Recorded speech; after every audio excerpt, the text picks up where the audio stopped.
pas aku baru mau take banget deh, itu baru mau take, udah siap, udah tinggal masuk ruangan, kita udah siap dong, hafalin dialog, udah gini, udah ngebayangin nanti jadinya kayak gimana, dibikin tegang sama ustadznya, Mbak, maaf ya Mbak, Mbak boleh nggak minum ini dulu? Hah, minum apa ini gitu?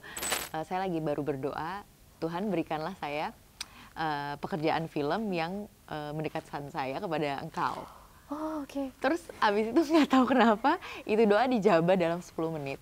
Ada pengalaman bisa ngeliat itu, jadi aku kan suka didoain, kepalanya suka disentuh gitu kan. Dan itu ya pengalaman yang lumayan menegangkan, karena aku pernah yang namanya sedikit kayak ngeluarin ada 3 titik hitam gitu dari mulut aku sendiri.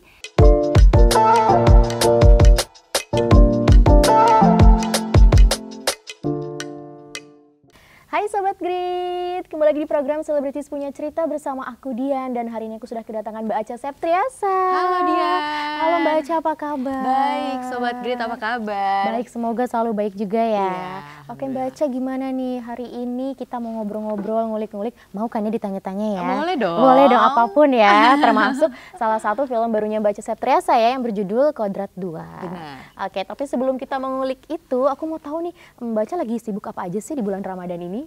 Bulan Ramadan pastinya lagi sibuk puasa, lagi juga nganter-nganter anak sekolah. Ya. Terus aku juga lagi ada promo Kodrat 2, lagi persiapan film juga, sama lagi rekaman juga. Wah, padat ya Mbak Acha ya? Iya, lumayan. Oke, tapi gimana nih, ada ketidakseimbangankah antara proyek yang banyak itu? Atau aman-aman aja nih? Harusnya sih sekarang masih renggang waktunya karena belum mulai syuting, tapi nanti mungkin abis lebaran sudah mulai sibuk lagi. Oh, abis lebaran ya. Jadi lebaran kosongin dulu, baru setelah itu? Atau Kayaknya tetap sih kerja? promo Kodrat itu kan pasti kan selama bulan lebaran itu ya. Jadi ada untuk bulan puasanya kita blocking buat ada project reading film sama promo Kodrat. Nah setelah itu premier Kodrat nih baru akhir Maret, terus lanjut lagi April promo Kodrat di seluruh Indonesia, bahkan seluruh negeri. Ada kita di Malaysia, Brunei, dan Singapura. Oh, jadwalnya padat juga ya Mbak, apalagi lebaran ya. Iya. Tapi keluarga aman Mbak nanti untuk lebaran? Untuk lebaran nanti mungkin jadinya ketemuannya di Jakarta. Gitu. Ketemuannya di Jakarta, titik poinnya di situ ya. Oke. Tapi Mbak Acha kalau boleh tahu nih, mungkin lebaran pertama kali kerja atau sebelumnya udah sering mengalami hal seperti ini? Karena udah lama film nggak tayang di lebaran, jadi sebenarnya ini adalah mungkin lebaran kerja yang ya bisa dibilang udah 2 tahun 3 tahun lamanya nggak pernah bekerja di saat bulan puasa. Bulan puasa ya. Agak tercepot-cepot nggak nih Mbak? Enggak sih, aman harusnya.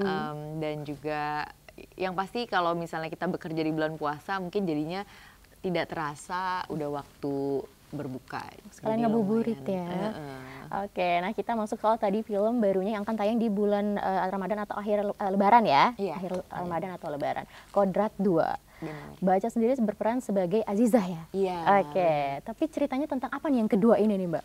Yang kedua ini ceritanya adalah tentang perjalanan Ustadz Kodrat, yaitu adalah suami dari Azizah yang dia setelah dia keluar dari penjara, dia balik ke sebuah desa dan di dalam sebuah desa itu ada seorang kiai Rohim dan juga di pesantren di sana yang diceritakan di Kodrat yang pertama gitu, bahwa Vino Bastian yang berperan sebagai Ustadz Kodrat, dia ingin melanjutkan perjalanannya untuk menyelamatkan keluarganya, balik lagi pulang ke rumahnya gitu. Balik lagi. Setelah kemarin di Kodrat 1 diceritakan bahwa dia menolong anak dari Yasmin, yaitu yang diperhatikan oleh Masya Timothy, yang sama namanya seperti anaknya dia.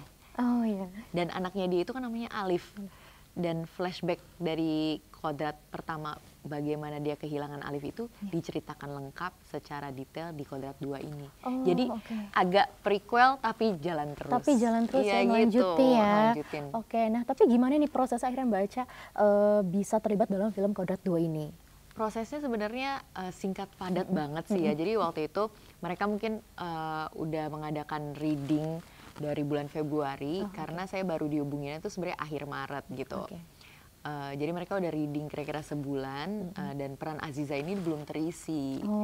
Dan waktu itu kebetulan saya nonton Kodrat pertama itu di Jakarta, di bioskop di Indonesia, di Jakarta juga. Dan gak nyangka kalau misalnya peran itu nantinya akan ada istrinya gitu. Tapi kan IP Kodrat ini sangat besar gitu kan, dari Magma Entertainment dan juga Rapi Film. Sudah lama saya nggak berperan di scope film yang sebesar ini gitu. Jadi pada saat mereka nyari pemain untuk Kodrat 2, saya pikir ini bener nih gitu, akan ada Kodrat sequelnya gitu. Dan saya buat supaya cepet mengilhami ceritanya dan tahu tentang karakter Aziza, saya nonton dong Kodrat yang pertama. Tapi ternyata tidak diceritakan jelas, cuman hanya fotonya aja bahwa Kodrat merindukan istrinya dan udah lama nggak ketemu, nggak tahu istrinya keberadaannya di mana, bahkan nggak tahu kalau istrinya udah mati atau belum gitu. Jadi ya saya harus nyari lagi nih, ngulik lagi dan berdiskusi sama sutradaranya. Waktu itu saya lagi habis sholat asar di Australia, saya waktu itu lagi kosong karena memang lebih fokus untuk ngerjain kerjaan rumah sebagai berumah tangga. Tapi saya lagi kangen banget main film. Terus saya lagi baru berdoa, Tuhan berikanlah saya pekerjaan film yang mendekatkan saya kepada Engkau. Terus abis itu nggak tahu kenapa itu doa dijabah dalam 10 menit. Cepet banget ya Mbak. Jadi akhirnya saya ditelepon 10 menit kemudian setelah sholat itu. Charles Ghazali, director dulu film saya Nada Untuk Asa yang juga diproduksi sama PH yang sama. Dia bilang katanya, Ca, kita lagi cari pemeran Aziza nih, istri dari Kodrat yang diperanin Alvino. Kemarin lo nonton nggak Kodrat yang pertama? Iya nonton, emang kenapa? Iya kita pengen ngasih peran ini buat lo. Terus aku yang, gimana? Langsung ya? Akhirnya karena sedirect itu, selangsung itu, dan juga nggak sampai 2 minggu aku langsung balik dong ke Jakarta April waktu itu. Karena akhir Maret ditawarin, April pertengahan tuh tanggal 20-an aku udah di Jakarta. Buat ketemu sama sutradaranya, Vino juga udah reading. Jadi tanpa, ya kalau bisa dibilang tanpa casting sih ya, karena kan memang dipilih gitu kan. Cuma waktu itu yang bikin aku teringat adalah karena mintanya doanya peran yang mendekatkan aku sama Allah. Aku di sini bener-bener diajarin tata cara sholat yang sebenar-benarnya, maksudnya bacaan lengkap, artinya tahu, jadi kayak sampai artinya tahu jadi kayak benar-benar secara, kan ini kan film tentang ruqyah, tentang keimanan, jadi sholat taubat itu dari awal sampai akhir secara niat, sampai akhir sholatnya, bacaan apa aja yang harus dibaca lengkap, itu aku tahu sekarang. Jadi kayak benar-benar, aduh ini luar biasa banget, dan perjalanannya untuk menemukan diri sendiri dalam sosok Aziza, seorang istri, seorang ibu, itu benar-benar relate banget sama kehidupan aku gitu. Alhamdulillah dapat hikmah juga ya baca ya. Jadinya berkahnya. Panjang. Nah tadi relate-nya itu di bagian mana? Atau ada persamaannya nggak sih Mbak, Acha dan Aziza? Kalau bisa dibilang sih, mungkin Aziza itu adalah seorang yang berusaha berkorban lebih banyak gitu. Sebagai ibu pastinya, sebagai istri dia hanya bisa mendoakan dari belakang ketika suaminya mendapatkan cobaan. Tapi kan ini cobaannya meliputi anaknya, jadi itulah diuji gitu. Ketika suami istri ini diuji bahwa kepercayaannya terhadap Tuhan seperti apa ketika ujian itu datangnya dari anak gitu. Dan ketika anaknya ini ingin direnggut nyawanya oleh iblis, Aziza itu ya seperti menyerahkan keimanannya terlalu cepat, padahal suaminya masih berusaha untuk menghilangkan gangguan iblis tersebut, sehingga anaknya pun mati, tapi dia sudah menyerahkan dirinya ke iblis. Nah itu yang terlanjur ya. Ya, dan menurut aku sebagai aku pribadi, karakter ini bisa terjadi sama siapa aja, bahwa kita kadang-kadang suka tidak percaya bahwa Allah tuh menurunkan segala hal dalam kehidupan kita tuh dengan alasan gitu. Jadi membuat aku kadang-kadang yang suka aduh nggak sabaran, nggak percaya proses, atau misalnya terlalu kayak menyalahkan keadaan, atau misalnya dalam rumah tangga ada suami ada istri, suaminya misalnya terlalu worst come to worst, bicara soal apa ya, pikir tentang keburukan mulu, seolah-olah tuh di depan tuh obstacles-nya tuh banyak dan gak bisa kita laluin gitu, sehingga tidak yakin. Nah itu menurut aku itu sangat relate dengan si karakter Aziza dan Kodrat ini gitu. Nah salah satunya mungkin relate sebagai seorang ibu tadi ya, yang mencurahkan semuanya demi anak ya Mbak ya.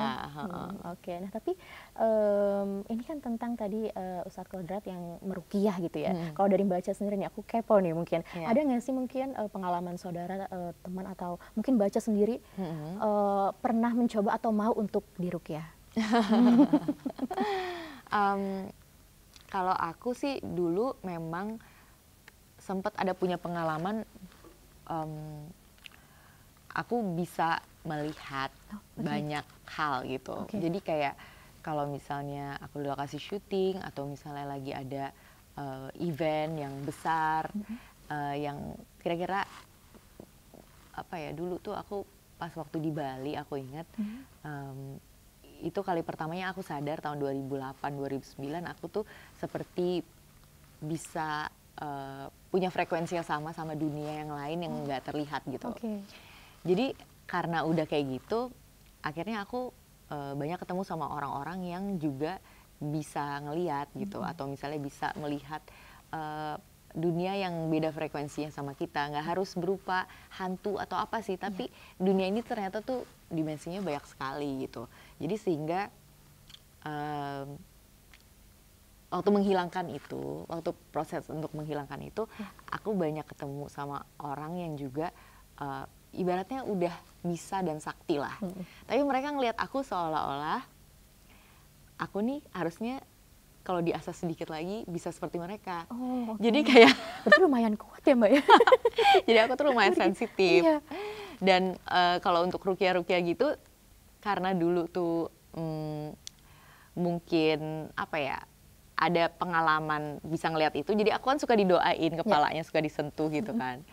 Dan itu ya pengalaman yang lumayan menegangkan, karena aku pernah yang namanya sedikit kayak ngeluarin ada 3 titik hitam gitu dari mulut aku sendiri. Karena memang mungkin waktu itu aku ngelihat apa yang ada efeknya ke diri aku.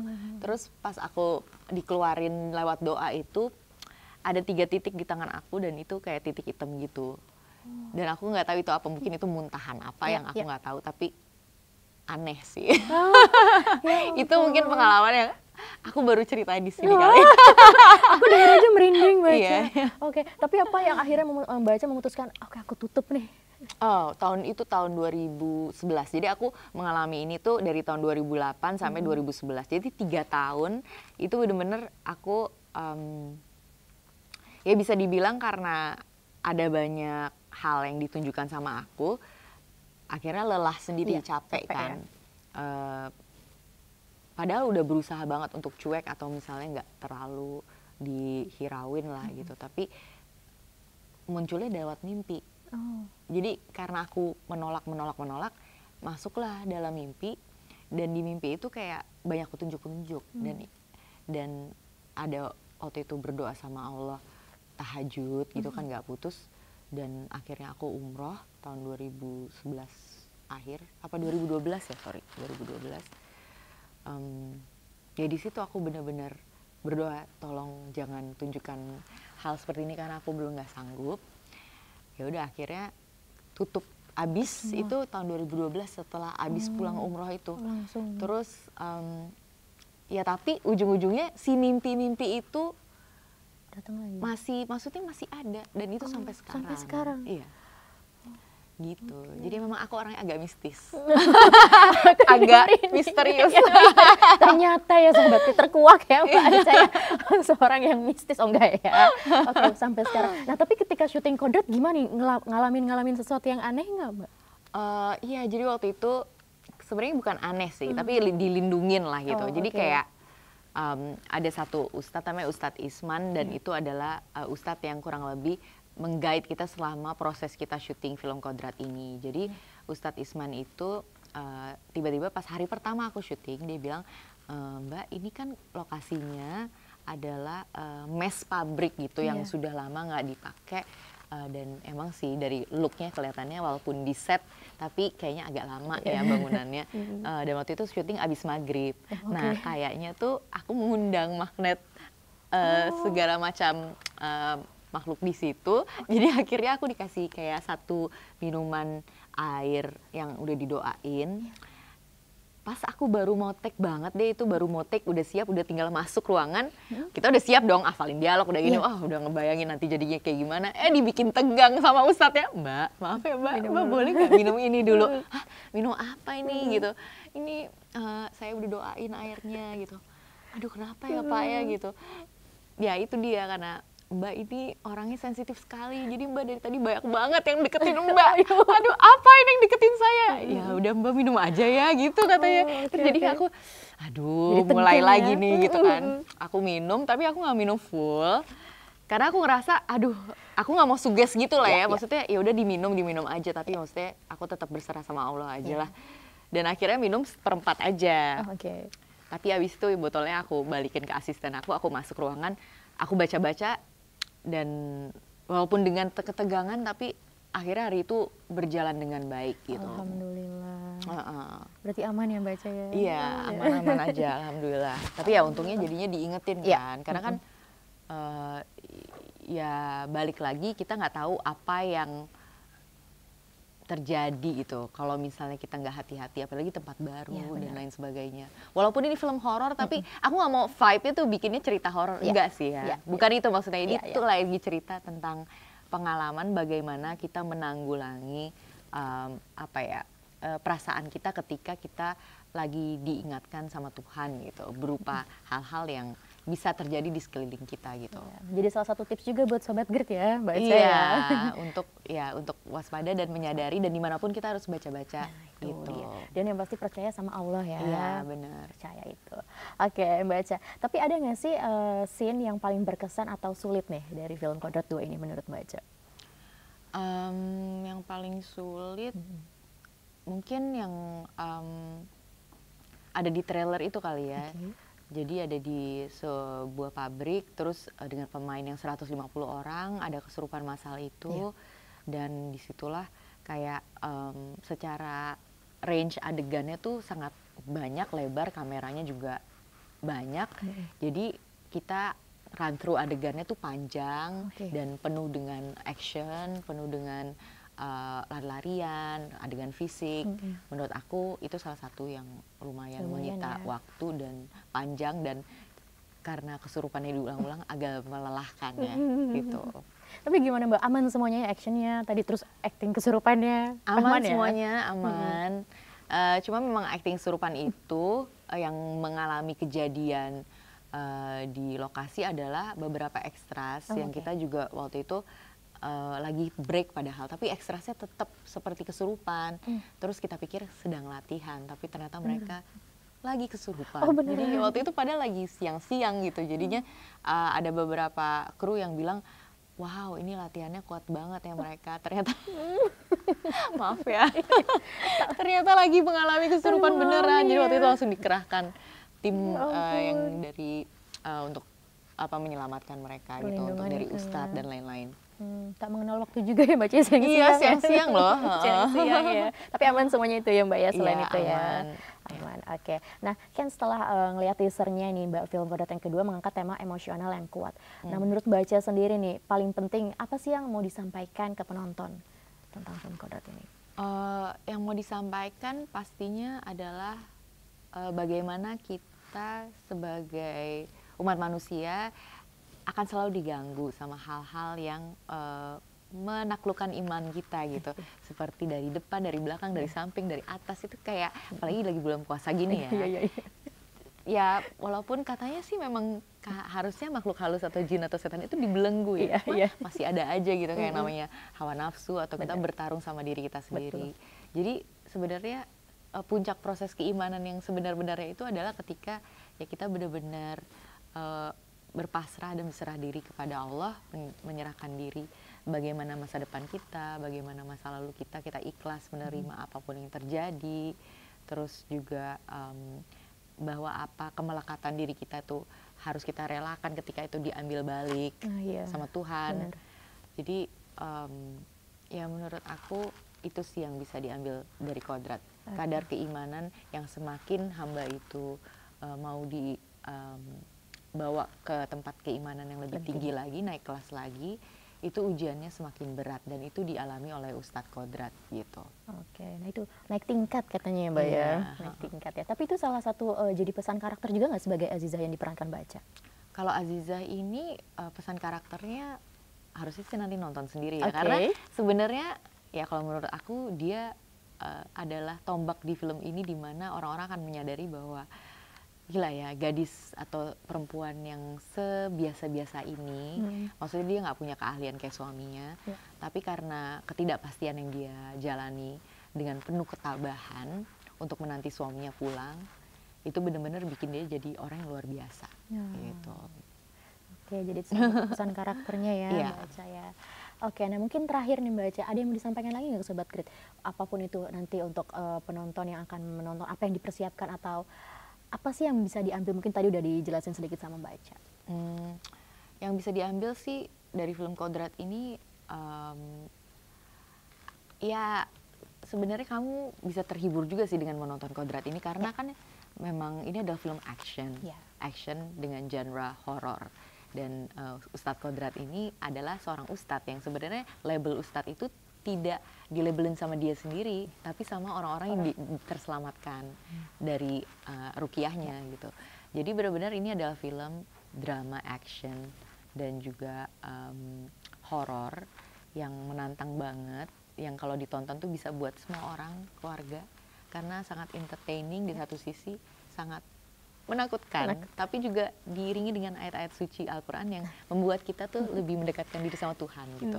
Jadi ya menurut aku harus ditonton, apalagi ini kan Lebaran, hari kemenangan ya. Betul. Harusnya dirayakan dengan menonton Kodrat gitu. Secara bersama-sama kekeluargaan tadi ya. Iya.